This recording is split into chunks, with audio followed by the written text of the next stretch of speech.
انا نحن نزلنا الذکر وانا لہ لحافظون۔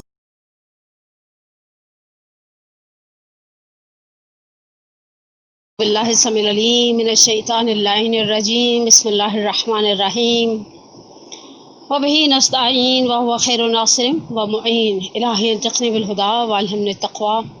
الحمدللہ، پروردگار کا بہت بڑا احسان ہے کہ تمام تر اس کوارنٹائن فیز، یہ جو ایک کووڈ 19 کا فیز چل رہا ہے، اور ہم فزیکل مجالس سے، مدارس سے، درسوں کی برکت سے، میلادوں سے محروم رہے، لیکن الحمدللہ نہ ہونے سے ہونا بہت بہتر تھا۔ مولا کائنات علی ابن ابی طالب علیہ الصلوۃ والسلام کا بھی بہت ہی پیارا فرمان ہے، من لم یدرک کلہ لم یترک کلہ، جسے پورا نہیں ملتا وہ جو مل رہا ہے اسے حاصل کرنے کو ترک نہ کرے۔ اور وہ فقہی مسائل جب ہم شروع کرنے لگے ہیں، وہ چونکہ عید سعید قربان کی آمد ہے، اور پروردگار کا احسان ہے کہ ہم ماہ ذیقعد کے بعد ذی الحج میں داخل ہوں گے، اور سنت ابراہیم اور اسماعیل علیہ السلام کی یاد کو زندہ رکھتے ہوئے پتہ نہیں اب قربانیاں کر پاتے ہیں اس طرح سے یا نہیں کر پاتے، یہ تو اللہ ہی جانتا ہے، لیکن ہم کم از کم فقہی مسائل کو ضرور انشاءاللہ کھانے پینے کے حوالے سے بیان کریں گے۔ اکل و شرب کے آداب، کھانے اور پینے کے مینرز، قرآن جیسے کہتا ہے، کسی طبیب نے چھٹے امام سے کہا تھا کہ کہاں ہے قرآن میں کھانے پینے کی بحث، تو امام صادق علیہ السلام نے پلٹ کر کہا کہ قرآن کہتے ہیں کلوا واشربوا ولا تسرفوا فإنہ لا يحب المسرفین، کھاؤ اور پیو لیکن اسراف سے کام نہ لو، بے شک اللہ اسراف کرنے والوں کو پسند نہیں کرتا۔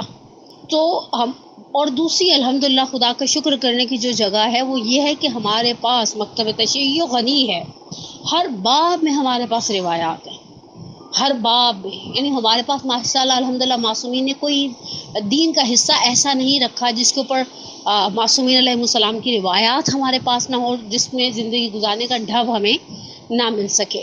یہ الگ بات ہے کہ بعض حصوں کی طرف ہم جاتے نہیں ہیں اور پھر ان کو پاتے بھی نہیں ہیں۔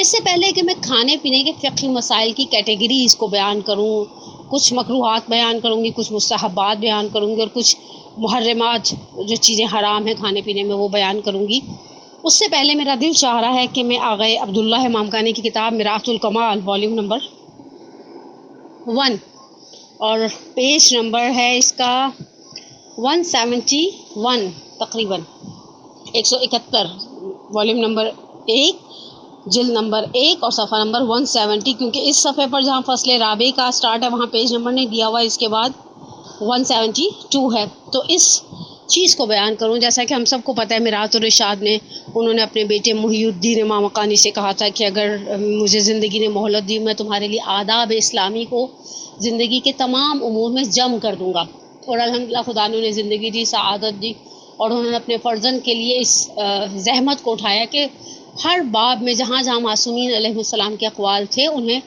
کمپائل کیا، اور اپنے بیٹے کے لیے اور مکتب تشیع کے لیے ایک خزانہ چھوڑا۔ یہ 3 والیومز بڑے بہت ہی، ہر باب میں اس کے اوپر روایتیں ہیں۔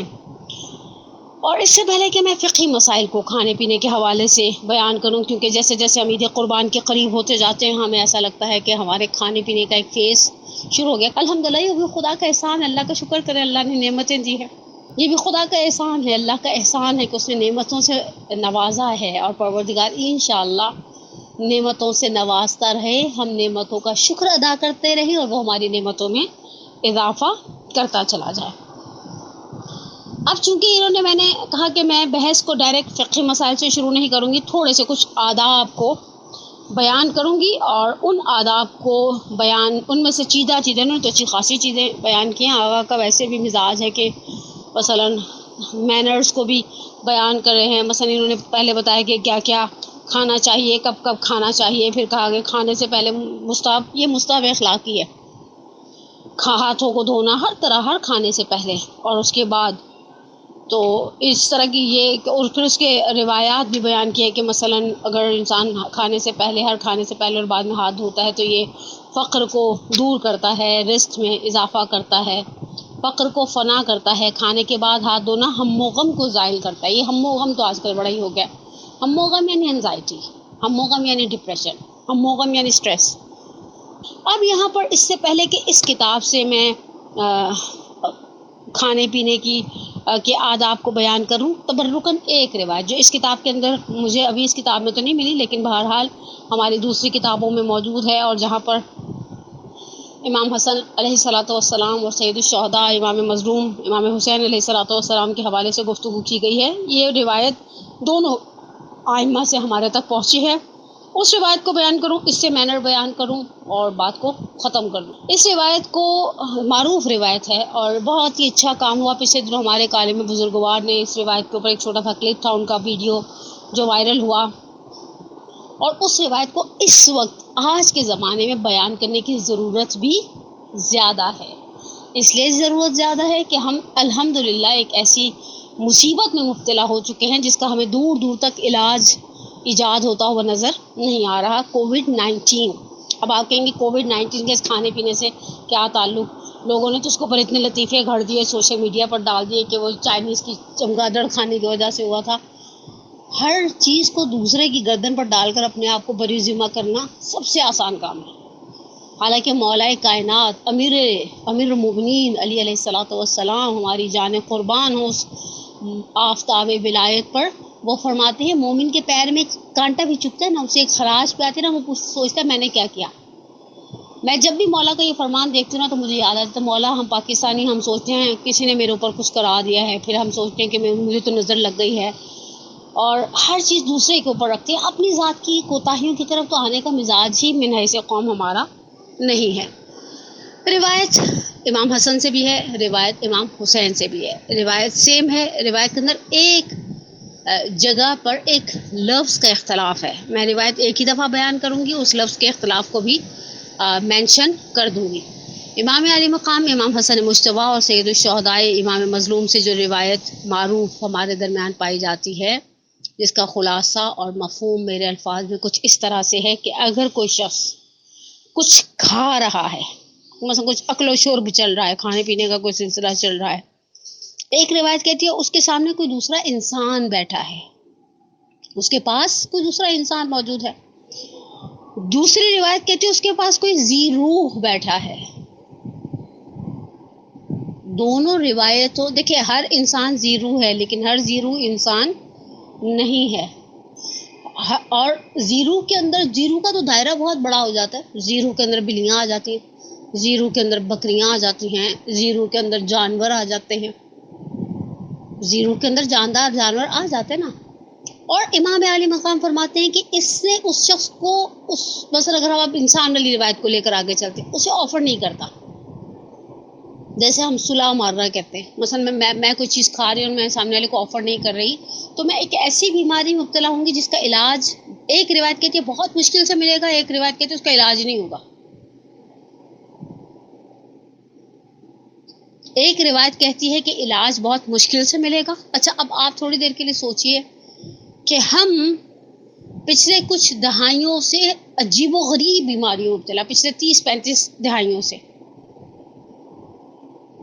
اور پھر اس روایت کے ذیل میں ایک اور روایت بھی ہمیں حسنین شریفین علیہ السلام کی سیرت کے اندر ملتی ہے، اور وہ روایت جو کہ امام حسن مجتبیٰ علیہ السلام سے، کہ امام علی مقام نے ایک غلام کو دیکھا جو دوپہر کی چلچلاتی دھوپ تھی، پسینے میں شرابور تھا، اس نے اپنی وہ کھانے کا وہ کھولا جو بھی جس میں بھی کھانا کیری کر کے لایا ہوگا، اور روٹی کے ٹکڑے کیا، اس غلام نے جیسے ہی کھانے کی تھیلی کو کھولا، ایک کتا آ کر پاس بیٹھ گیا۔ اس غلام نے ایک نوالا خود کھایا، ایک نوالا اپنے کتے کو کھلایا، ایک نوالا خود کھایا، حتیٰ یہ کہ اس نے کھانے کو تقسیم کیا اپنے اور اس کتے کے درمیان۔ اچھا، کتا نجس العین جانور ہے نا، خشکی کا کتا عین نجس جانور ہے، لیکن اس سب کے باوجود روایت کہتی ہے کہ امام علی مقام نے اس غلام سے پوچھا کہ یہ تم نے کیا کیا؟ تو اس غلام نے پلٹ کر کہا، یہ ابن رسول اللہ، مجھے خدا سے حیا آئی کہ میں زمین پر بیٹھ کر کچھ کھا رہا ہوں اور میرے سامنے ایک ذی روح موجود ہے، اور میں اس کے ساتھ اپنی نعمت میں اسے حصے دار نہیں بناتا، باوجود اس کے کہ میں بولنے اور سمجھانے کی صلاحیت رکھتا ہوں، اور وہ جانور اس صلاحیت سے محروم ہے، یعنی کوئی بات اپنی کنوے نہیں کر سکتا۔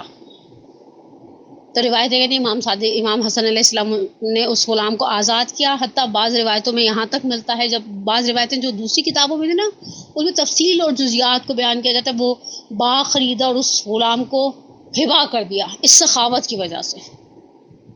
یعنی کتا سامنے نجس العین جس کا نام ہم زبان پر لانا، مثلا کسی کو کتا کہہ دینا، حقیقت ایک طرح سے گویا آپ نے اسے گالی دے دی. اسلام نے کھانے پینے کے آداب کو صرف اس چیز میں منحصر نہیں کیا تھا کہ کلیجی کھانا مکروہ ہے یا نہیں، بھیجا کھانا مکروہ ہے یا نہیں، سری اور پائے کھانا مکروہ ہے یا نہیں. اسلام نے یہ آداب بھی تو بیان کیے تھے عزیزان من. ایک واقعہ جو آج سے 10 سال پہلے ممبر سے بہت پڑھا گیا، سید رشتی کا واقعہ ہے. مردان علم در میدان عمل میں بھی اس واقعے کو بیان کیا گیا ہے. اور ایک کتاب ہے سیمائے فرزانگان، آتھر ہے رضا مختار. یہ اس کتاب کا ایک ہی والیوم.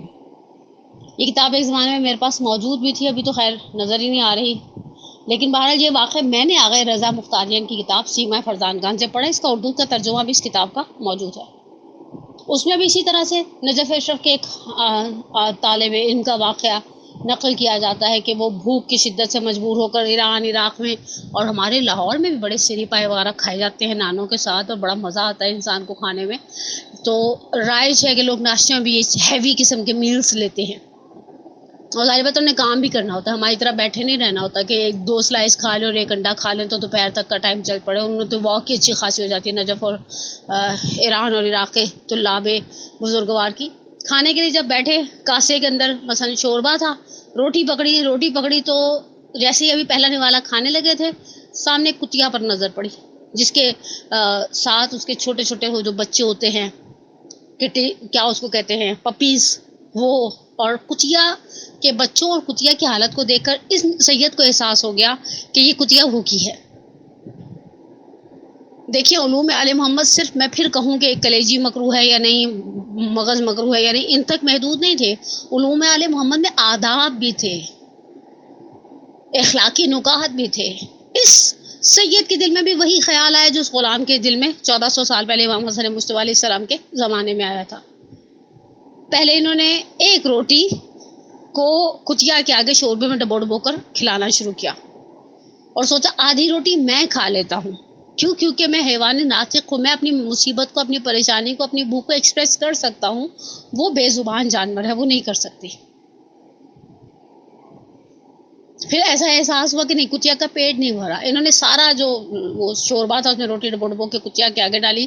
کتیا کا پیٹ بھر گیا. کتیا نے آسمان کی طرف دیکھا. اس کے بعد یہ اٹھے، انہوں نے برتن دھویا، اور وہ جو وہ ڈھابا ٹائپ کی چیز تھی، اوبیسلی کوئی بہت اچھا لگژری ریسٹورینٹ تو نہیں تھا اس زمانے میں نجف اشرف ہے یا جس بھی شہر کی بات ہو رہی ہے ہولی پلیسز میں سے.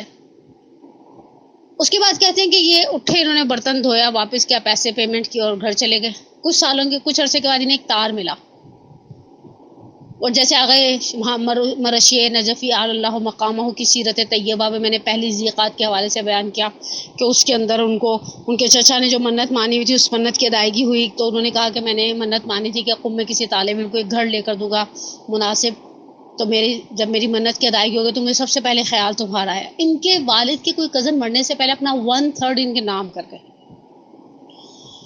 اور ان کے گھر والوں کی طرف سے خط تھا، تار تھا کہ بھائی آؤ اور قانونی کارروائیاں کرو، اور اپنے جو تمہارا حصہ لیتا ہے وہ الگ ہوتا کہ وہ لوگ باقی اپنے معاملات ارث و میراث کے سمیٹ سکے. یہ اصفہان پہنچے. اصفہان کے قریب وہ جو ابا کے کزن رہتے تھے ان سے کے ورثاء سے ملے تو پوچھا کہ خیریت، ہمارا ایسے تعلقات تو نہیں تھے؟ کہا ابا کی بھی وصیت تمہارے لیے نہیں تھی. کہا پس یہ سب کس طرح سے سیٹنگ ہوئی؟ تو کہا کہ پتہ نہیں، والد نے مرنے سے کچھ عرصہ پہلے اپنے جو بھی وصی تھا، جو بھی امور کو دیکھنے والے تھا، اسے بلایا، وصیت کے اندر ترمیم کر کے کہا 1/3 تمہارے نام ہے. جب انہوں نے وقت دیکھا تو یہ وہی وقت تھا جب کتیا آسمان کی طرف دیکھ رہی تھی. ہمارے ایک استاد کہا کرتے تھے، وہ خدا جو ایک نجس العین جانور کو سیراب کرنے پر اتنا نوازے کہ اس میراث سے انہوں نے بے تحاشا دنیا اور آخرت کے فائدے اٹھائے. اصفہان میں بہت بڑی خدا انشاءاللہ ایران عراق کے راستے کھولے اور ہم زیارات پر جائیں. اصفہان میں جہاں ہسٹوریکل پلیسز ہے وہاں بہت ہی عظیم الشان مسجد ہے، وہ پولیسیو سے کے پاس مسجد سید کے نام سے. وہ مسجد ان بزرگوار کی تعمیر کرتا ہے. ان کی مرجعیت کے آثار ظاہر ہوئے، خدا نے ان کو مثلا ایک جاہ و حشم، ایک عزت میں اضافہ کیا. تو یہ چیزیں، یہ واقعات صرف سننے کے لیے اور سر دھننے کے لیے نہیں ہیں عزیزان من. اور اگر وہ پہلی روایت جو میں نے سٹارٹ میں نقل کی کہ اگر کوئی کھا رہا ہے اور ہم اسے آفر نہیں کر رہے، ایک سیکنڈ کے لیے رکیں ذرا. ہم ریسٹورینٹس میں جاتے ہیں، ہمارے سامنے، اب تو میں تو کہتی ہوں کراچی میں ریسٹورینٹس میں کھانے کا، اسپیشلی جو شہر کے اندر والے ریسٹورینٹ سے کھانے کا مزہ ہی نہیں، اس لیے کہ بیچارے سامنے بیٹھے ہوتے ہیں دیکھنے والے، بعض اوقات تو شیشے کے اس پار سے آپ کو دیکھ رہے ہوتے ہیں حسرت سے، آپ کھا رہے ہوتے ہیں، کیا لگے گی. یہی آغا امام خانی نے اپنے بیٹے سے کہا تھا کہ باہر کے کھانے اس لیے نہیں لگتے کہ مساکین کی حسرت بھری نگاہیں ان کے اوپر ہوتی. چلیں، آپ میں سے بہت ساری میری لسنرز میں سے، ہماری ممبرز میں سے الحمدللہ ایسی ہوں گی کہ جو باہر جا کے کھانے کی اتنی شوقین ہی نہیں ہوں گی. ہم صبح بیٹھتے ہیں ناشتے کی ٹیبل پر، بسا اوقات بہت سارے لوگ ہمارے ایسے بھی ہیں جو ماشاءاللہ اٹھتے ہی 10:30 پونے 11 بجے ماسی کے آنے پر، اور ایک اچھا سا ہم ناشتہ لے کر بیٹھتے ہیں. الحمدللہ اس ناشتے کے اندر خدا کی ہزار نعمت ہے. میں کبھی کبھی، یقین کریں میرا خدا جانتا ہے، میں کبھی کبھی شرمندگی کا احساس کرتی ہوں کہ اس سپیس کے اندر بھی ناشتے کی ٹیبل پر مثلا بعض اوقات مکھن بھی ہے، جیم بھی ہے، اور اللہ کی دی ہوئی ہزار نعمتوں میں پینٹ بٹر ہے، کوئی اور چیز پڑی ہوئی ہے، بچے مثلا نیوٹریلا لگا کر کھا رہے ہیں ڈبل روٹی پر، اور وہ جو پیچھے کھڑی ہوئی اوپن کچن کے اندر برتن دھو رہی ہے، یا ہم پراٹھا کھا رہے ہیں، انڈا کھا رہے ہیں، کچھ بھی کھا رہے ہیں، کچھ بھی کھا رہے ہیں. آپ نے اگر صبح اٹھ کے لسی پینی ہے نا مثلا، تو ایک لسی کا گلاس اس کے لیے بھی بنا دیں. کہیں نہیں جائے گا یہ کھلایا ہوا، کہیں نہیں جائے گا. الناس عیال اللہ، یہ بندے خدا کے گھر والے ہیں، گویا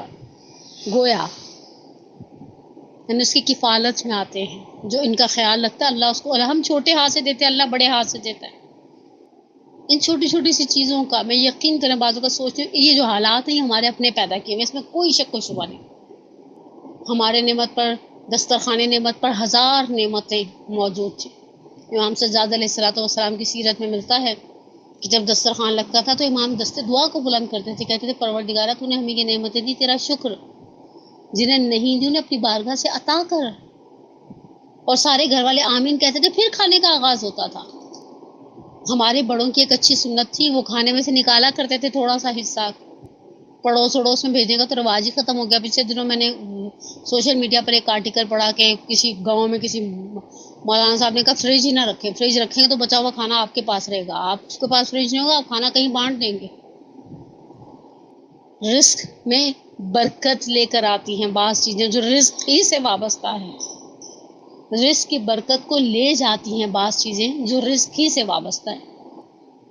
رزق میں برکت لانے والی بہت ساری امور رزق سے وابستہ ہیں، اور رزق سے برکت لے جانے والے بہت سے امور رزق سے وابستہ ہیں. اصل دسترخوان پر گرے ہوئے ٹکڑوں کا احترام کرنا، خود ہی اٹ سیلف رزق کا احترام کرنا. کھانے پینے کے آداب میں سب سے پہلی چیز جو تھی وہ رزق کا احترام تھی. ہم تو مجلسوں میں دیکھتے ہیں ناؤز باللہ بعض کا تمہارے موزے، اولاً تو میں تو رکتی نہیں ہوں، خیر میرا شمار کوئی اتنی اچھی خواتین میں سے نہیں تو آخر تک بیٹھے، لیکن اگر میں کبھی کہیں رک جاؤں تو بعض اوقات موزے کے نیچے سے پتہ چلتا ہے کہ آج مجلس میں بریانی تھی. کل میری پرسوں کسی عالم دین سے بات ہو رہی تھی تو انہوں نے بھی ایک بات کہی کہ اب آنے والے وقت سے ڈر لگتا ہے. تبرکن 3 منٹ میں نہر سبوستار والوں کے واقعے کی سمری سناؤں اور دعا پڑھ کے بات ختم کر دوں. میں نے اس میں سے پڑھنا تھا، ایسی اتنی محنت کر کے میں نے کتاب نکال کے نشانی لگائی تھی اور امام خانی کے جملوں کو نوٹ ڈاؤن کیا تھا کہ روایتوں کو، کہ انشاءاللہ اسے آپ کے ساتھ شیئر کروں گی. لیکن یہ نہر سبوستار والوں کا واقعہ مجھے یاد ہے، ہمارے گھر میں ایک پرانا بہت ہی خستہ قرآن موجود تھا، اردو ترجمہ اور حاشیے والا. اس کے حاشیے میں نے یہ پڑھا، یہ میں نے آج تک تفسیر میں کہیں نہیں دیکھا، اور سنا بھی بہت اپنے بزرگان سے کہ ایک نہر سبوستار تھی، مشکل سے ہی نام ہے، جس کے جو نہر بہت آباد تھی، اس نہر کے کنارے رہنے والوں کا یہ گھمنڈ ہو گیا تھا کہ ہمارے پاس بہت رزق کی کمی ہے. اس قبیلے کی عورتیں اپنے بچوں کا استنجا روٹی سے کرتی. جو واقعہ میں نے شاید گریڈ 8 میں یا 9 میں وہ پڑھا تھا یہ واقعہ، ان الفاظ کے ساتھ ابھی بھی ذہن کے اوپر نقش ہے. کچی عمر کا سیکھا ہوا ایک کی لی ہوئی معلومات تھی نا. ایک ولی خدا کا وہاں سے گزر ہوا، انہوں نے دیکھا ایک عورت ہے جو بچے کی نجاست کو روٹی سے صاف کر رہی. اس نے کہا ہے یہ کیا کر رہی ہو؟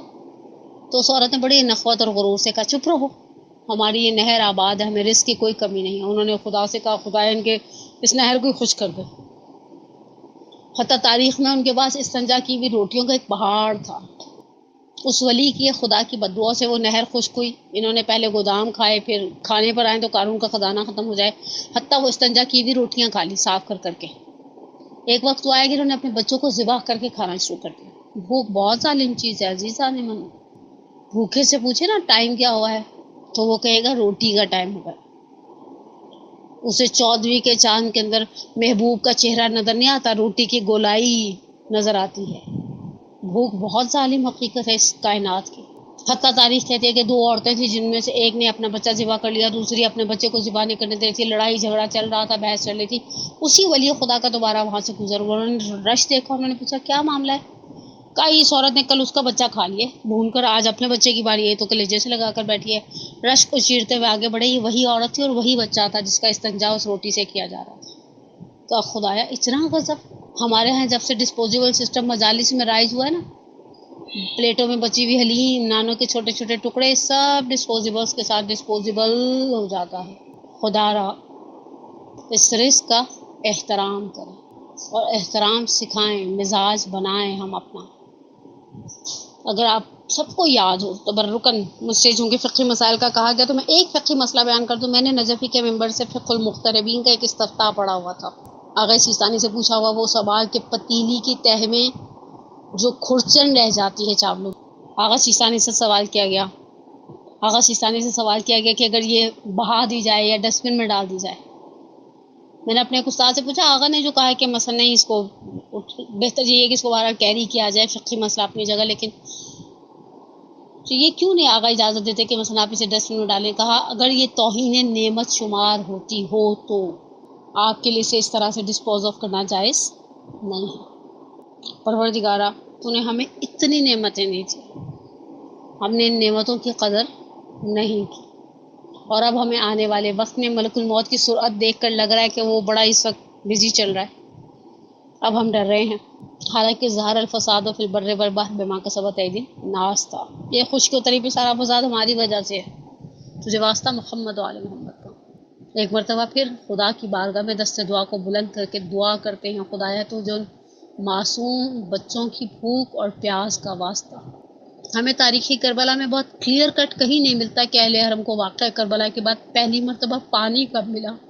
میں پچھلے دنوں مقتل کو بہت دقت سے دوبارہ سے ریویژن کر رہی ہوں، بہت عرصے کے بعد تفصیلی ریویژن، تو یہ چیز مجھے ڈیم کنفرم مل گئی کہ عصر عاشور پانی کا محاصرہ اٹھا لیا گیا تھا۔ عمر سعد کو پتہ تھا وہ شیر نہیں رہے جو خیموں تک مشقیں پانی کی بھر کے لے کر جائیں گے، وہ شیر نہیں رہے علی کی بیٹیوں کے پاس، وہ بھائی، وہ بیٹے، وہ شوہر نہیں رہے جو مشقیں بھریں گے اور بچوں کو سیراب کریں گے۔ لیکن یہ ضرور ملتا ہے پہلی مرتبہ جب کوزہ سکینہ کے ہاتھ میں دیا تو سکینہ اپنی جگہ سے اٹھی۔ زینب نے کہا بیٹا کہاں جا رہی ہو؟ کہا پھوپھی اماں میرا بھیا بہت پیاسا دنیا سے گیا ہے، اس کی قبر پر کچھ گھونٹ پانی کے چھڑکوں گی، اس کی قبر ٹھنڈی کر دوں گی۔ پروردگارہ تجھے واسطہ محمد و آل محمد کا، ہماری سب سے بڑی حاجت ہمارے ولی کے ظہور میں تعجیل فرما، ہمارے پریشان حالوں کی پریشانی کو دور فرما۔ اس گرمی سے جو پورے پاکستان کو اپنی لپیٹ میں بدترین طریقے سے لیے ہوئے ہے، یعنی پاکستان سے مراد میری یہ بالائی علاقے جہاں زیادہ اس وقت یہ ہمارے ایریاز، پروردگارہ ہمیں اس دنیا اور آخرت کی گرمی سے نجات عطا فرما۔ پروردگارہ ہمارے مرحومین کی قبروں کو ٹھنڈا قرار دے۔ پروردگارہ ہمارے مرحومین کی مغفرت فرما، بالخصوص میں اپنے مرحوم والدین کے لیے دعا کروں، پروردگار ان کے کبیرہ صغیرہ گناہوں کو معاف فرما، ان کی اگلی منزلوں کو آسان فرما، ان کی بہشت قبروں کو بہشت برزخی کے باغوں میں سے ایک باغ قرار دے۔ خدایا تو نے ہم سے چاہا کہ ہم انہیں یاد کریں تو کہیں رب ارحمہما کما ربیانی صغیرا، ربنا اغفر لی ولوالدی وللمؤمنین یوم یقوم الحساب۔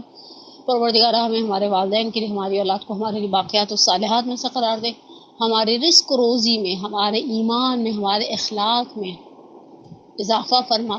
پروردگار محمد علیہ محمد کے صدقے میں رزق کی بات کی، رزق ویسے ہر اس چیز کو کہا جاتا ہے جو انسان کو سروائیو کرنے کے لیے، جو انسان کی ضرورت ہوتی ہے۔